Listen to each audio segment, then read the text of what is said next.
Hello. नमस्कार बच्चों। मैं पंचम, आप सबका प्यारा मित्र। आज फिर से सभी बच्चों का दिल से स्वागत करता हूं अपने इस प्यारा सा प्लेटफॉर्म पीएमसी ट्यूटोरियल बोधिया पे।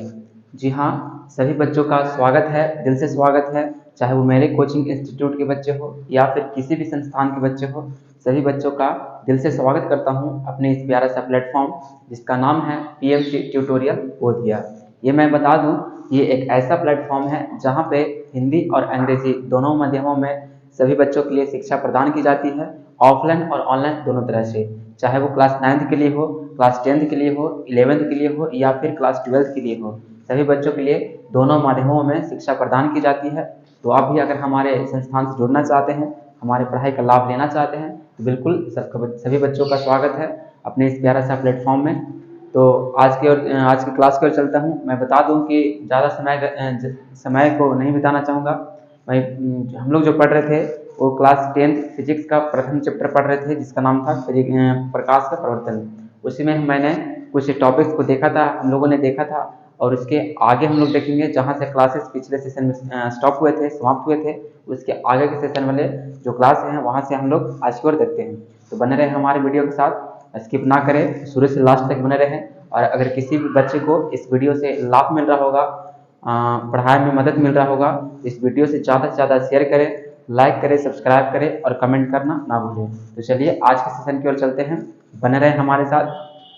मैं बता दूं कि पिछले क्लास में आपने जो पढ़ा था उसी के आगे आज चलना है। तो आज पढ़ना है, आप पिछले क्लास में आपने पढ़ा था प्रतिबिंब के बारे में कि प्रतिबिंब कितने प्रकार के होते हैं, वास्तविक प्रतिबिंब और काल्पनिक प्रतिबिंब के बारे में पढ़े थे। उसके क्या क्या गुण होते हैं, नेचर कैसा होता है, वो सब पढ़ लिए थे। आज पढ़ेंगे एक 2 नंबर का सवाल, इंपॉर्टेंट क्वेश्चन आपके लिए एक सेशन हो सकता है। ये 2 नंबर का एक सवाल पूछता है बिहार बोर्ड एग्जाम में कि वास्तविक प्रतिबिंब और काल्पनिक प्रतिबिंब में क्या अंतर होता है। वास्तविक प्रतिबिंब और काल्पनिक प्रतिबिंब में अंतर स्पष्ट करने के लिए 2 नंबर का एक सवाल आता है। तो उसी के और चलते हुए फिर आगे का सेशन स्टार्ट करते हैं। तो बने रहे हमारे साथ, वीडियो का स्किप ना करें, चलते हैं आगे की ओर। देखिए यहाँ पे लिखा गया है, ये आपका इंपॉर्टेंट क्वेश्चन बनता है आपके बिहार बोर्ड के लिए। इंपॉर्टेंट क्वेश्चन बनता है बिहार बोर्ड के लिए कि वास्तविक प्रतिबिंब और काल्पनिक प्रतिबिंब में क्या अंतर होता है। ये अंतर स्पष्ट करने के लिए आपके एग्जाम में आता है। तो ध्यान दीजिएगा, जितने भी बच्चे हैं वो इस टॉपिक को, चाहे इसी बार एग्जाम देने वाले बच्चे हों या फिर 2025 में देने वाले बच्चे हों, सभी के लिए काफ़ी महत्वपूर्ण होने वाला है। तो आप सभी बच्चे इसको नोट कर लेंगे और याद कर लेंगे, ठीक है। आपके एग्जाम में 2 नंबर में एक सवाल पूछता है। देखिए यहाँ पे क्वेश्चन बना है क्या कि वास्तविक प्रतिबिंब और काल्पनिक प्रतिबिंब में क्या अंतर होता है, ठीक है। तो कल आपने वास्तविक प्रतिबिंब और काल्पनिक प्रतिबिंब के बारे में, नेचर उसका कैसा होता है, स्वभाव कैसा होता है, गुण कैसा होता है उसका, उसी के बारे में पढ़ लिए थे। तो जब इस तरह से सवाल आपके अगर एग्जाम में पूछ लिए जाए तो इस तरह से आप आंसर दीजिएगा कि दो पक्षों में, दोनों पक्ष को अलग अलग भागों में बांट दीजिएगा। एक तरफ से वास्तविक प्रतिबिंब लिखना है, दूसरा काल्पनिक प्रतिबिंब लिखना है, ठीक है। और दो नंबर में पूछा है तो आप दो पॉइंट में भी आंसर दे सकते हैं, लेकिन यहाँ पे मैं 3 पॉइंट में आंसर दिया हूँ। 3 पॉइंट में से किसी 2 पॉइंट में भी आप याद कर लीजिएगा और एग्जाम में 2 पॉइंट ही लिखना होगा। 2 नंबर का सवाल 2 पॉइंट में, 5 नंबर के सवाल होंगे तो 5 नंबर के सवाल होंगे तो 5 पॉइंट में चलेंगे, ठीक है। तो देखिए यहाँ पे 2 नंबर का सवाल है, कितना नंबर का, 2 नंबर का सवाल है कि वास्तविक प्रतिबिंब और काल्पनिक प्रतिबिंब में क्या अंतर होता है।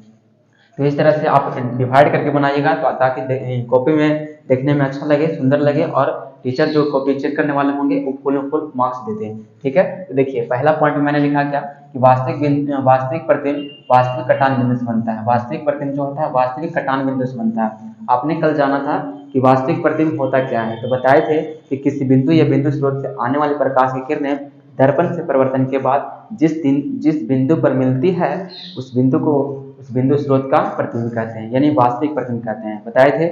यहाँ पे बताया गया है कि यहाँ इस वास्तविक पॉइंट में पहला पॉइंट में लिखना है कि वास्तविक प्रतिबिंब जो बनेंगे वास्तविक कटान बिंदु से बनेंगे। मतलब कि निश्चित रूप में जो बिंदु का जो कटान होगा, वास्तविक जो प्रकाश की किरणें रिफ्लेक्ट होकर के जाएगी, वहां पे वास्तविक रूप से कटान आपको देखने को मिलेगा। तो उसी वास्तविक कटान से बनता क्या, वास्तविक प्रतिबिंब। इसका जस्ट अपोजिट हो जाएगा इसमें कि काल्पनिक प्रतिबिंब जो होती है काल्पनिक कटान बिंदु से बनती है। किससे बनती है, काल्पनिक कटान बिंदु से। इसमें बस प्रतीत होगा कि वहां पे उस बिंदु पे जाके मिल रही है किरणें, लेकिन वास्तव में ऐसा देखा नहीं, पूरा स्पष्ट रूप से नहीं दिखा देगा, बस प्रतीत ऐसा होता है, ठीक है। तो ये काल्पनिक मान सकते हैं, उसको कल्पना कर सकते हैं कि वही उसी बिंदु पे मिल रहा है, वहीं पे इमेज बन रहा है। तो एक काल्पनिक कटान बिंदु से बनती है कौन सा, काल्पनिक प्रतिबिंब। वास्तविक प्रतिबिंब वास्तविक कटान बिंदु से बनती है। काल्पनिक प्रतिबिंब काल्पनिक कटान बिंदु से बनती है। पहला पॉइंट क्लियर। दूसरा में आते हैं, दूसरा में लिखा गया है कि वास्तविक प्रतिबिंब वस्तु की अपेक्षा उल्टा होता है। आपको कल ही बताया था कि ये जो होता है वास्तविक प्रतिबिंब वो वस्तु की अपेक्षा उल्टा होगा। अगर वस्तु सीधा रखा गया है तो उसका जो प्रतिबिंब बनेगा वो उल्टा बनेगा। ठीक है, इसमें याद रखिएगा दूसरा पॉइंट में कि वस्तु की अपेक्षा उल्टा होता है वास्तविक प्रतिबिंब। ठीक है, इसमें देखिएगा काल्पनिक प्रतिबिंब बताया गया क्या कि वस्तु की अपेक्षा सीधा होता है। इसका जस्ट अपोजिट, वास्तविक प्रतिबिंब उल्टा तो काल्पनिक प्रतिबिंब सीधा। यानी काल्पनिक प्रतिबिंब में देखिएगा कि अगर वस्तु सीधा रखा गया है तो उसका इमेज भी जो बनेगा वो हमेशा सीधा बनेगा। ठीक है, ये आपको बताया गया है। ठीक है, आगे देखिए, इसमें बताया गया है कि वास्तविक प्रतिबिंब पर्दे पर उतारा जा सकता है, यानी कि पर्दे पर इसको प्राप्त किया जा सकता है और इसको पर्दे पर प्राप्त नहीं किया जा सकता है। ध्यान दीजिएगा, यहाँ पे जो एकदम सिंपल पॉइंट लिखे गए हैं।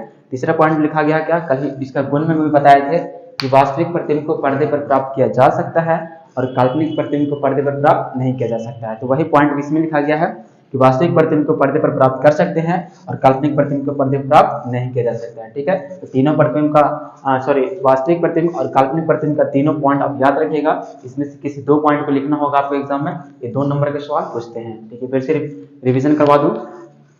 वास्तविक प्रतिबिंब और काल्पनिक प्रतिबिंब में अंतर देखिएगा, ध्यान दीजिएगा कि वास्तविक प्रतिबिंब वास्तविक कटान बिंदु से बनेगा, काल्पनिक प्रतिबिंब काल्पनिक कटान बिंदु से बनता है। ठीक है, दूसरा में याद रखिएगा कि वास्तविक प्रतिबिंब जो होता है वस्तु की अपेक्षा उल्टा होता है, काल्पनिक प्रतिबिंब जो होता है इस वस्तु की अपेक्षा सीधा होता है। तीसरा पॉइंट में याद रखिएगा कि वास्तविक प्रतिबिंब जो होता है, क्या लिखा गया है इसमें, वास्तविक प्रतिबिंब को पर्दे पर प्राप्त किया जा सकता है और काल्पनिक प्रतिबिंब को पर्दे पर प्राप्त नहीं किया जा सकता है। ये तीनों पॉइंट याद रखिएगा। ठीक है, उम्मीद करते हैं ये आपको समझ में आ गया होगा। जितने भी बच्चे इसको समझ लिए हैं इसको कॉपी में नोट कर लीजिए। निश्चित रूप से मैं सवाल एग्जाम में 2 नंबर में पूछते रहते हैं, तो इसको लिख करके याद कर लीजिएगा। ठीक है, आगे की ओर चलते हैं।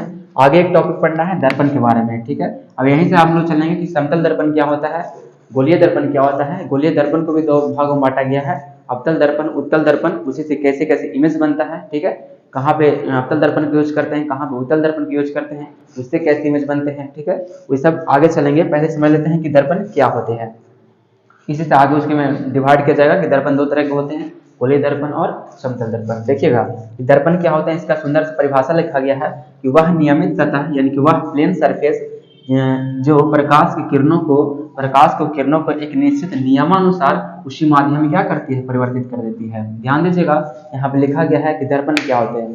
दर्पण एक तरह से प्लेन सरफेस होती है, नियमित सतह होती है, जिसपे अगर किसी प्रकाश की किरणों को दिया जाए, यानी प्रकाश की किरणें जब उस पर पड़ती है तो उसको एक निश्चित नियमानुसार उसी माध्यम में क्या करती है, रिफ्लेक्ट कर देती है, परिवर्तित कर देती है। तो वो जो सतह हो गया, इससे आपको एक फिगर के बारे में बताए थे कि इस तरह से जब फिगर बनाए थे आपको ये इस तरह से बताए थे, इसको एम और एम डैश नाम दिया था, और यहाँ से जब प्रकाश की किरणें से पड़ रही थी तो एक निश्चित नियमानुसार उसी माध्यम क्या कर रही थी, रिफ्लेक्ट कर दे रही थी। ठीक है, ये जो परिवर्तक सतह हो गया यही एक दर्पण का काम करता है। दर्पण यही लिखा गया है कि वह एक नियमित सतह होती है। ठीक है, एक नियमित सतह होता है, प्लेन सरफेस होता है, जिस पर अगर किसी प्रकाश की किरणों को दिया जाए, प्रकाश की किरणें जब उस पर पड़ती है तो उसको एक निश्चित नियमानुसार एक उसी माध्यम में क्या करती है, जिस माध्यम से वो प्रकाश आती है उसी माध्यम में उसको परिवर्तित कर देती है, रिफ्लेक्ट कर देती है। तो वो जो परिवर्तक सतह होती है जो उसको रिफ्लेक्ट करने का काम करता है वही कहलाता है आपका दर्पण। ठीक है, तो दर्पण होता है, समझ लिए, ये दर्पण होता है। दर्पण आपका बाबू 2 प्रकार का होता है। कितने प्रकार का होता है, 2 प्रकार के। आगे बने रहे वीडियो में, आगे चलते हैं कि दर्पण कितने प्रकार का होते हैं, इसको नोट कर लीजिएगा। ये सारे जो प्रश्न आपके जो क्लास सेट हैं काफी इंपॉर्टेंट हो गया है। जो भी बच्चे अगर पिछले क्लास के वीडियो को नहीं देखे हैं तो आपका पढ़ा हुआ है प्ले लिस्ट में, आप जा करके पहले उस वीडियो को देख लें, तभी ये क्लास आपको समझ में आएगी। ठीक है,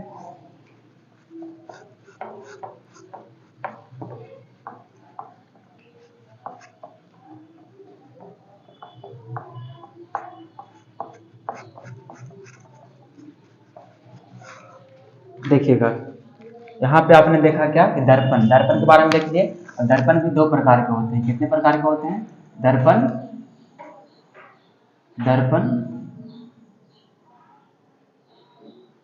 2 प्रकार के होते हैं। दर्पण कितने प्रकार के होते हैं, 2 प्रकार के होते हैं। बता दो कि जो समतल दर्पण होते हैं, दर्पण का एक सतह वो सिंपल कांच ही होता है। जैसे हम लोग कोई कांच देखते हैं कि एक पार से उस पार नजर आता है ट्रांसपेरेंट वाला, तो उसी तरह से एक कांच होता है, उसका एक सतह इस तरह से हो गया जो इस पार से उस पर नजर आती है, उसके एक सतह को क्या करते हैं कि सिल्वर की जो परत होती है, पेंट होती है, उसका अस्तर चढ़ा दिया जाता है और उस अस्तर पे किसी गाढ़े रंग से पेंट कर दिया जाता है। तो हमारे लिए क्या बन जाता है, समतल दर्पण बन जाता है, यानी कि प्रवर्तक सतह बन जाता है। तो वही बताया जाता है इसमें कि समतल दर्पण जो है दो प्रकार के होते हैं। समतल कितने प्रकार के होते हैं, दो प्रकार के होते हैं। पहला हो गया आपका समतल दर्पण। कौन सा दर्पण, समतल दर्पण। समतल दर्पण जिसको आप इंग्लिश में प्लेन मिरर भी बोल सकते हैं, प्लेन मिरर। ये प्लेन मिरर हो गया। दूसरा अगर बात करूं, दूसरा हो गया गोलीय दर्पण।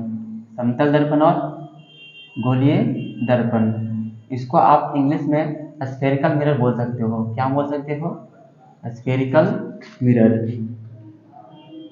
स्फेरिकल मिरर बोल सकते हो। ठीक है, अब बारी बारी समझेंगे कि समतल दर्पण क्या होता है और गोलीय दर्पण क्या होता है। ध्यान दीजिएगा, समतल दर्पण मैंने बताया क्या कि समतल दर्पण का जो प्रवर्तक सतह होता है, प्रवर्तक सतह होता है वो बिल्कुल समतल होता है, एकदम प्लेन होता है। ठीक है, और गोलीय दर्पण का जो प्रवर्तक सतह हो गया वो एक गोला के आकार में होगा, यानी खोखला गोला जो देखो ना, सिलेंडर, वो खोखला गोला होता है, उसी के आकार में गोलीय दर्पण का प्रवर्तक सतह होगा और समतल दर्पण का एकदम समतल होगा। तो चलते हैं समझते हैं कि गोलीय दर्पण क्या होता है और समतल दर्पण क्या होता है।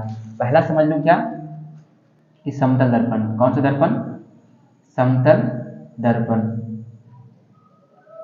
समतल दर्पण क्या होते हैं, ध्यान दीजिएगा, समतल दर्पण क्या होते हैं। इसका डेफिनेशन लिख सकते हैं आप कि वैसा दर्पण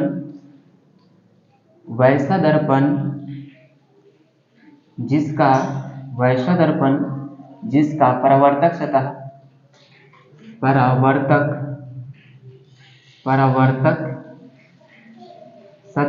वैसा दर्पण जिसका प्रवर्तक सतह समतल होता है, वैसा दर्पण जिसका प्रवर्तक सतह समतल होता है, समतल होता है, कौमा समतल दर्पण कहलाता है। क्या कहलाता है, समतल दर्पण कहलाता है। ठीक है, ध्यान दीजिएगा, यहाँ बताया गया क्या समतल दर्पण में कि वैसा दर्पण, यानी कि एक तरह से दर्पण होता है जिसका प्रवर्तक सतह, जो प्रवर्तक सतह होता है, रिफ्लेक्टेड जो एरिया होता है, सरफेस होता है, वो क्या होता है, एकदम बिल्कुल समतल होता है, एकदम प्लेन होता है। ठीक है, आप जो फेस देखने वाला जो मिरर होता है, समतल जो दर्पण होता है जिससे आप फेस देखते हो, वो एक तरह से समतल दर्पण का उदाहरण हो गया। ठीक है, आप उसको इस्तेमाल करके यानी कि प्रैक्टिकल करके देख सकते हो, प्रयोगिक करके देख सकते हो क्या कि वो एक तरह से समतल दर्पण होता है। उस पर जब प्रकाश की किरणें, वो देखो कितना समतल होता है, एकदम स्मूथ होता है। ठीक है, तो वो हो गया आपका समतल दर्पण। उस पर जब प्रकाश की किरणें पड़ेगी तो एक निश्चित नियमानुसार उसी माध्यम उसको क्या करती है, रिफ्लेक्ट कर देती है, परावर्तित कर देती है। उसको बोलेंगे कौन सा दर्पण, समतल दर्पण बोलेंगे। कौन सा दर्पण बोलेंगे, समतल दर्पण बोलेंगे, जिसका प्रवर्तक सतह क्या होता है, बिल्कुल समतल होता है। क्या होता है, बिल्कुल समतल होता है। तो जिस दर्पण का प्रवर्तक सतह समतल होगा उसको बोलेंगे क्या, समतल दर्पण। क्लियर, अब आगे चलते हैं। जैसे कि इसका अगर इमेज बनाना चाहें तो समतल दर्पण का इमेज कैसे बनेगा, तो इस तरह से आप इसका इमेज बना सकते हैं, एम और एम डैश। ठीक है, इसका आप इमेज बना सकते हैं इस तरह से। ये हो गया आपका क्या, समतल दर्पण। क्या हो गया, समतल दर्पण। ये हो गया समतल दर्पण जिसका प्रवर्तक सतह ऊपर का, ये हो गया ऊपर वाला सतह कौन सा हो गया, परावर्तक सतह, परावर्तक सतह। और नीचे वाला जो पेंट है ना, पेंट किया हुआ, उसको आप रजतित सतह बोल सकते हैं, यानी कि रजतित सतह, यानी कि कलर्ड सरफेस, कलर्ड सरफेस। जब आप समतल दर्पण जो फेस देखने वाले आप मिरर को लेते होंगे तो एक तरह से आपका फेस दिखता है, उसके बैक साइड में आप देखोगे तो पेंट किया हुआ रहता है। ठीक है, तो उसी तरह से नीचे जो दिया गया ये डॉट करके, इसको यानी कि पेंट करने वाला जो सतह है नीचे वाला, रजतित सतह जो नीचे है, और उसके ऊपर जो प्रवर्तक सतह है उसके ऊपर डिनोट किया गया, प्रवर्तक सतह को ऊपर डिनोट किया गया। मतलब जब प्रकाश की किरणें ऊपर से पड़ेगी यहीं से रिफ्लेक्ट होकर के जाएंगे, उसको बोलेंगे प्रवर्तक सतह। तो समतल दर्पण का एक सतह होता है कलर्ड सरफेस, यानी कि पेंट किया हुआ रहता है, और दूसरा सरफेस क्या होता है, तो परावर्तित सतह होता है। ठीक है, यहाँ तक क्लियर। ये हो गया आपका समतल दर्पण। अब आगे चलते हैं कि गोलीय दर्पण क्या होता है। ध्यान दीजिएगा, गोलीय दर्पण क्या होता है। दूसरा है आपका क्या, गोलीय दर्पण। क्या, कौन सा दर्पण, गोलीय दर्पण। जिसको इंग्लिश में क्या बताएं आपको, स्फेरिकल मिरर। क्या बताएं, स्फेरिकल मिरर। ये क्या होता है समझिएगा ध्यान से, ठीक है, गौर कीजिएगा कि गोलीय दर्पण क्या होता है। इसको आप डेफिनेशन लिख सकते हैं कि वैसा दर्पण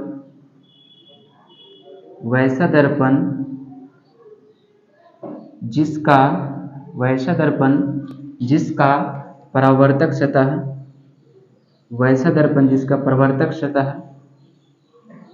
सतह क्या होगा, एक खोखले गोले का भाग होगा। कैसा होगा, एक खोखले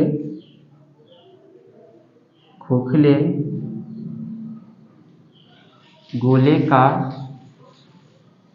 भाग होता। वैसा दर्पण जिसका प्रवर्तक सतह एक खोखले गोले का भाग होता है गोलीय दर्पण कहलाता है। कौन सा दर्पण कहलाता है, गोलीय दर्पण कहलाता है। क्लियर, ध्यान दीजिएगा। यहाँ पे गोलीय दर्पण में क्या लिखा गया कि वैसा दर्पण ये भी एक तरह से क्या होता है, दर्पण होता है इसका प्रवर्तक सतह। इसमें आपने देखा क्या कि प्रवर्तक सतह इसका क्या होगा, एकदम बिल्कुल समतल होगा, प्लेन होगा। लेकिन इसमें प्रवर्तक सतह कैसा होगा, एक खोखला गोला की तरह होगा। खोखला गोला आपने देखा होगा, मान लीजिए इस तरह से खोखला गोला आपका हो गया, ठीक है, एकदम गोला। अब इसका जो प्रवर्तक सतह होता है दो तरह से होता है, देखिएगा इसको दो पार्ट में डिवाइड करते हैं। एक का प्रवर्तक सतह बाहर की ओर रचित किया रहता है, उसका प्रवर्तक सतह अंदर होता है, ठीक है। यहाँ से अपन इसको दो भागों में बांट दें, और इसका एक तरफ का प्रवर्तक सतह जो होता है ये अंदर का हो गया, और दूसरी तरफ का जो प्रवर्तक सतह होता है वो बाहर की तरफ होता है, ठीक है, इसको बोल सकते हैं। इसमें ध्यान दीजिएगा कि इस तरफ का जो प्रवर्तक सतह हो गया वो अंदर वाला सरफेस हो गया, ठीक है, बाहर वाला आपका पेंट किया हुआ है। इस तरफ की अगर बात करें तो इसमें देखिएगा अंदर वाले सरफेस को रचित किया गया है, और बाहर इसका क्या है, रिफ्लेक्टेड सरफेस है। कौन सा है, बाहर इसका रिफ्लेक्टेड सरफेस है।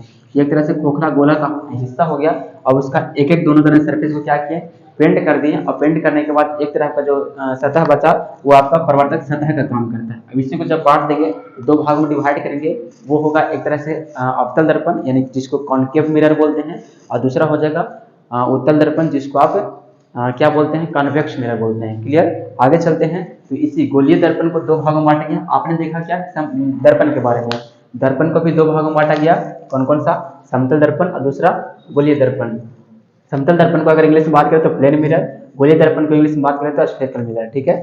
समतल दर्पण में आपने क्या देखा कि वैसा दर्पण जिसका प्रवर्तक सतह होगा यानी रिफ्लेक्टेड सरफेस जो होगा एकदम बिल्कुल प्लेन होगा यानी समतल होगा, तो उसको बोलेंगे समतल दर्पण यानी कि प्लेन मिरर बोलते हैं। गोलीय दर्पण की अगर बात करें तो गोलीय दर्पण में याद रखिएगा कि वैसा दर्पण जिसका प्रवर्तक सतह एक खोखला गोला की तरह होगा, ठीक है, यानी कि गोल होगा एक तरह से, उसका जो सरफेस होगा वो गोल होगा, ठीक है, तो उसको बोलेंगे गोलीय दर्पण। और गोलीय दर्पण को भी दो भागों में बांटा गया है। कितने भागों में बांटा गया है, गोलीय दर्पण को दो भागों में बांटा गया है। एक हो गया अवतल दर्पण, दूसरा हो गया उत्तल दर्पण। वो आगे की ओर चलते हैं, आप इस वीडियो में बने रहें हमारे साथ, देखते हैं कि उत्तल दर्पण क्या होता है और अवतल दर्पण क्या होता है। जो नहीं लिखे हैं इसको लिख लीजिए, स्क्रीनशॉट लेना चाहें तो स्क्रीनशॉट भी ले लीजिए। आगे देखते हैं कि गोलीय दर्पण क्या होता है और सॉरी अवतल दर्पण क्या होता है और उत्तल दर्पण क्या होता है।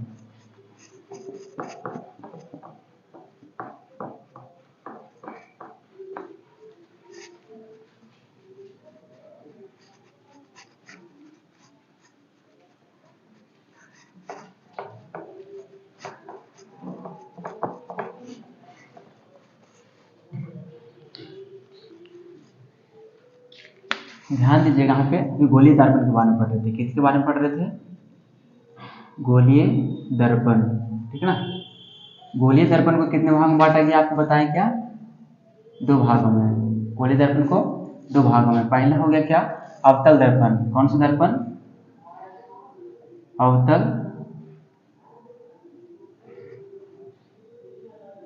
दर्पण। और दूसरा हो गया आपका कौन सा, उत्तल दर्पण। दूसरा उत्तल दर्पण। इसको अगर इंग्लिश की बात करें तो इंग्लिश में बोलते हैं कॉनकेव मिरर। Concave mirror.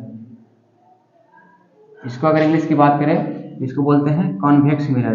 क्या बोलते हैं, कॉन्वेक्स मिरर, ठीक है। गोलीय दर्पण को आपको दो भागों में बांटा गया। पहला हो गया अवतल दर्पण, दूसरा हो गया उत्तल दर्पण। इंग्लिश बोले तो कॉनकेव मिरर और दूसरा कॉन्वेक्स मिरर। अब इसको समझते हैं कि कॉनकेव मिरर क्या होता है और कॉन्वेक्स मिरर क्या होता है। इसका जो सतह होता है वो कैसा होता है, इसका फिगर कैसे बनता है, ठीक है। बारी बारी समझते हैं, आप बने रहे हमारे साथ, देखते रहिए आगे। तो पहला चलते हैं क्या कि अवतल दर्पण क्या होते हैं। ध्यान दीजिएगा, पहला क्या है अवतल दर्पण। इसका डिफिनेशन की अगर बात करें तो अवतल दर्पण में ये याद रखिएगा कि अवतल दर्पण का जो प्रवर्तक, ये दोनों जो है ये दोनों क्या है गोलीय दर्पण का, यानी कि गोलीय दर्पण कैसे पता है आपको कि गोलीय दर्पण जिसका प्रवर्तक होता है खोखला गोला होगा। क्या होगा, खोखला गोला होगा। एक का बाहर सतह वाला रचित होगा और दूसरे का अंदर सतह वाला क्या होगा रचित होगा, ठीक है। तो इसी को दो पार्ट में डिवाइड कर दिए, एक इधर वाला और एक इधर वाला। तो एक को बोलेंगे उत्तल दर्पण और दूसरे को बोलेंगे अवतल दर्पण, ठीक है। तो अवतल दर्पण में क्या होगा, जिसका प्रवर्तक सतह अंदर की ओर घसा होगा, ठीक है। इसमें प्रवर्तक सतह अंदर की ओर घसा होगा और बाहर को उसका जो सतह होगा वो रचित किया होगा यानी पेंट किया होगा, उसको बोलेंगे अवतल दर्पण। ध्यान दीजिएगा, अवतल दर्पण में क्या बताया गया कि वैश्विक गोलीय दर्पण, ये गोलीय दर्पण का भाग है इसलिए बोल रहे हैं गोलीय दर्पण। वैश्विक गोलीय दर्पण जिसका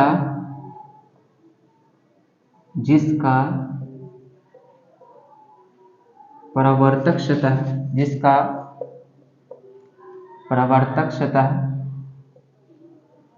अंदर की ओर धंसा हो, अंदर की ओर धंसा हो,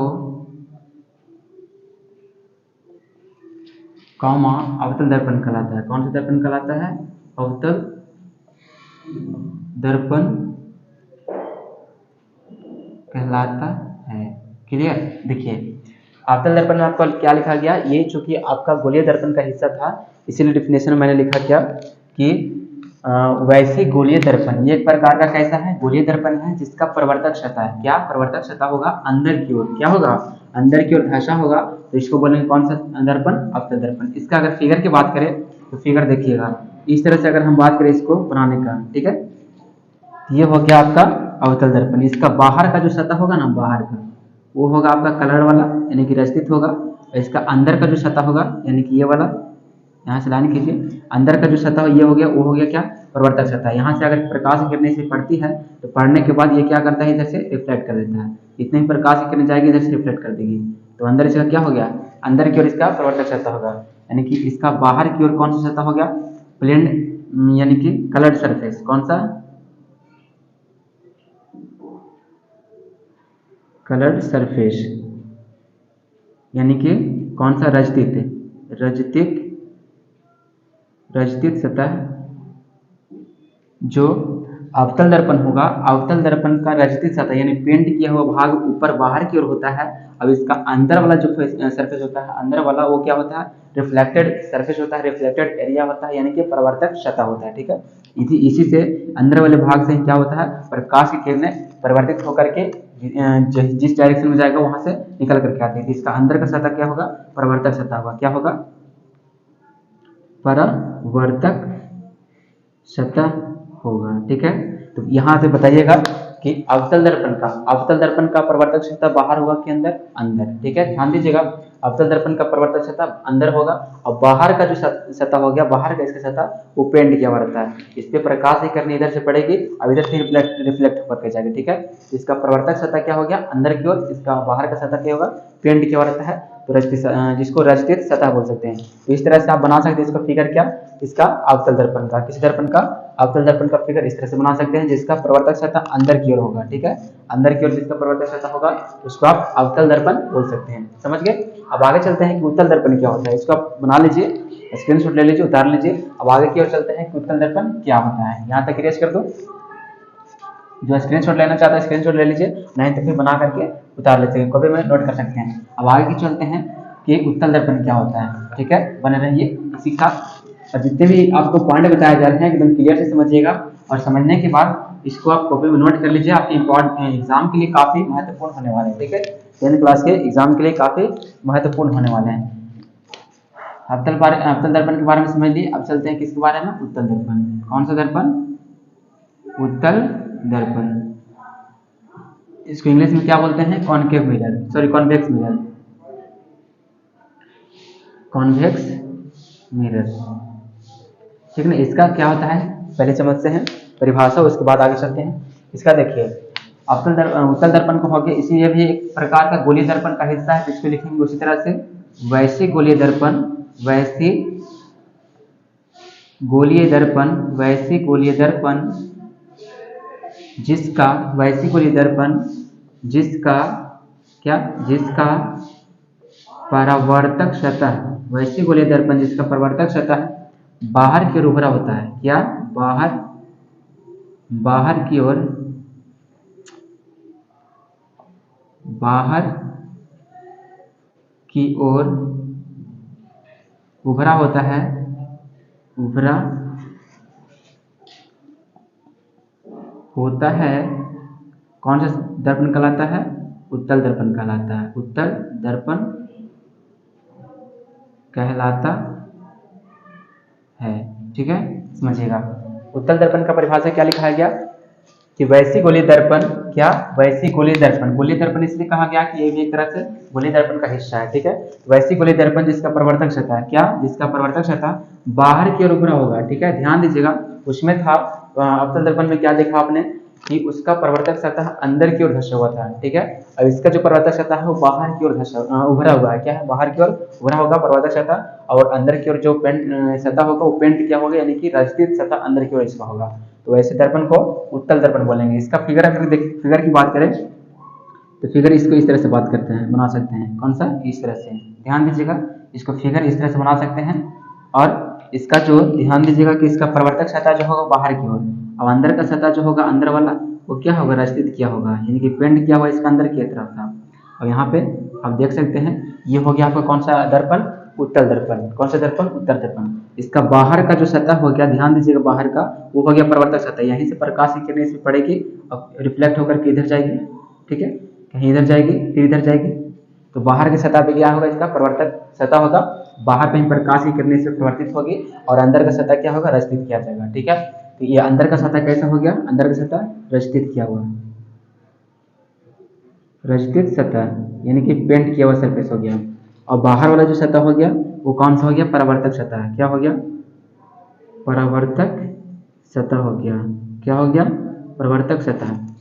बाहर वाला सतह हो गया परावर्तक सतह, और अंदर वाला हो गया रचित सतह। ठीक है, ध्यान दीजिएगा, जिसका परावर्तक सतह बाहर की ओर उभरा होगा, देखो ध्यान से, बाहर की ओर उभरा हुआ है, बाहर की ओर उभरा हुआ रहेगा इस दर्पण का परावर्तक सतह, तो उसको उत्तल दर्पण बोलेंगे। कौन सा दर्पण बोलेंगे? कॉन्वेक्स मिरर बोलेंगे, यानी उत्तल दर्पण बोलेंगे। और जिसका अंदर की ओर परावर्तक सतह होगा, अभी आपने इसके पहले देखा क्या कि एक का प्रवर्तक सतह जो होता है अंदर की ओर होता है, दूसरे का बाहर की ओर। तो जिसका प्रवर्तक सतह अंदर की ओर होगा उसको अवतल दर्पण बोलेंगे, कॉन्केव मिरर बोलेंगे। और जिसका प्रवर्तक सतह बाहर की ओर उभरा होगा उसको कौन सा दर्पण बोलेंगे? तो उसको बोलेंगे उत्तल दर्पण यानी कि कन्वेक्स मिरर बोलेंगे। ठीक है, क्लियर? यहाँ तक याद रखिएगा, कोई दिक्कत नहीं, यहाँ तक बारी बारी समझ लीजिएगा। इसको ये गोला का इसलिए भाग होता है कि अगर इसको आगे की ओर बढ़ाया जाए इस तरह से, तो एक तरह से क्या होगा? खोखला गोला का हिस्सा बनता है। ठीक है, तो खोखला गोला का हिस्सा होने के कारण इसको गोलीय दर्पण बोलते हैं। और गोलीय दर्पण में कौन सा दर्पण? तो उत्तल दर्पण। एक हो गया उत्तल दर्पण, दूसरा अवतल दर्पण। एक बार शॉर्ट रिविजन करा दें कि उत्तल दर्पण क्या होता है, अवतल दर्पण क्या होता है। अवतल दर्पण आपने देखा क्या? जिसका प्रवर्तक सतह अंदर की ओर होगा, प्रवर्तक सतह अंदर की ओर होगा। और उत्तल दर्पण में आपने देखा क्या कि जिसका प्रवर्तक सतह बाहर की ओर उभरा होगा। ठीक है, तो हो गया उत्तल दर्पण। तो देखिए, उम्मीद करते हैं आपको सभी बच्चे को यहाँ तक समझ में आ गया होगा। फिर आगे की ओर चलते हैं अगले सेशन में।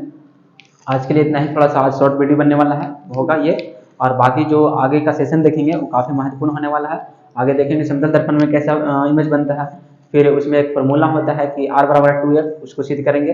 बाकी आगे चलेंगे आगे सेशन में। तो उम्मीद करते हैं कि यहाँ तक सही बच्चों को समझ में आ गया होगा। आज का जितना भी टॉपिक रहा वो काफ़ी महत्वपूर्ण रहा होगा आपके एग्जाम के व्यू से।